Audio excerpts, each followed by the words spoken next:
حضور فرماتے ہیں سارے نبی ستائے گئے، میں سب سے زیادہ ستایا گیا۔ حضور فرماتے ہیں سارے تڑپائے گئے، میں سب سے زیادہ تڑپایا گیا۔ حضرت جہنم کے تارک میں 19 باتوں کو غور سے دیکھیں۔ نمبر 1، جہنم میں گرایا گیا پتھر 70 سال بعد جہنم کی تہہ میں پہنچتا ہے۔ نمبر 2، جہنم کے ایک احاطہ کی 2 دیواروں کے درمیان 40 سال کی مسافت کا فاصلہ ہے۔ نمبر 3، جہنمیوں کو میدان حشر میں لانے کے لیے 4 ارب اور 90 کروڑ فرشتے مقرر ہوں گے۔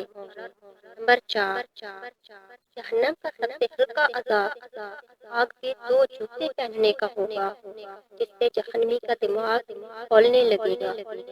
نمبر 5، جہنمی کی ایک دانت یعنی بڑا دانت خود پہاڑ سے بھی بڑی ہوگی۔ نمبر 6، جہنمی کے جسم کی کھال 42 ہاتھ یعنی کہ 63 فٹ موٹی ہوگی۔ نمبر 7،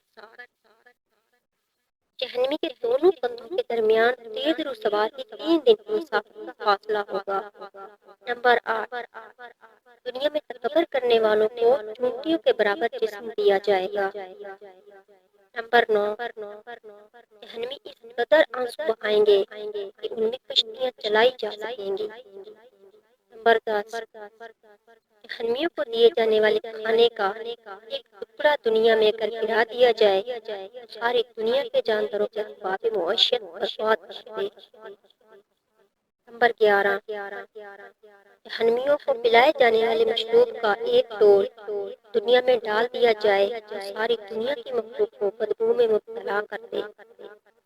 نمبر 12، جہنمیوں کے سر پر قطر کھولتا ہوا گرم پانی ڈالا جائے گا کہ وہ سر میں چھید کر کے پیٹ میں پہنچ جائے گا اور پیٹ میں جو کچھ ہوگا اسے کاٹ ڈالے گا اور یہ سب کچھ پیٹ سے نکل کر قدموں میں آ گرے گا۔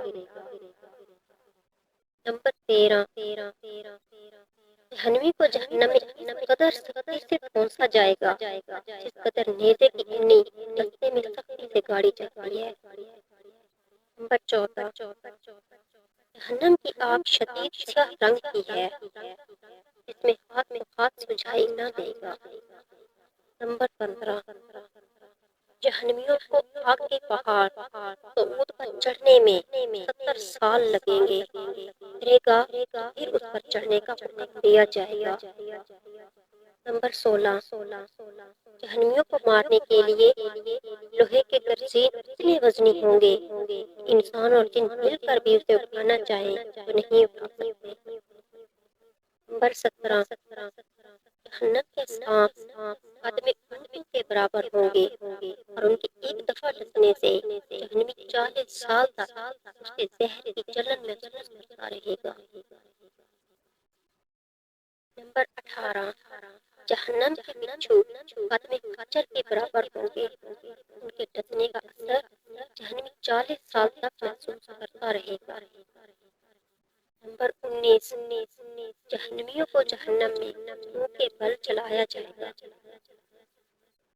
اللہ تعالیٰ ہم سب کے صغیرہ و کبیرہ گناہ معاف فرمائے اور جہنم کے عذابوں سے محفوظ فرما کر جنت الفردوس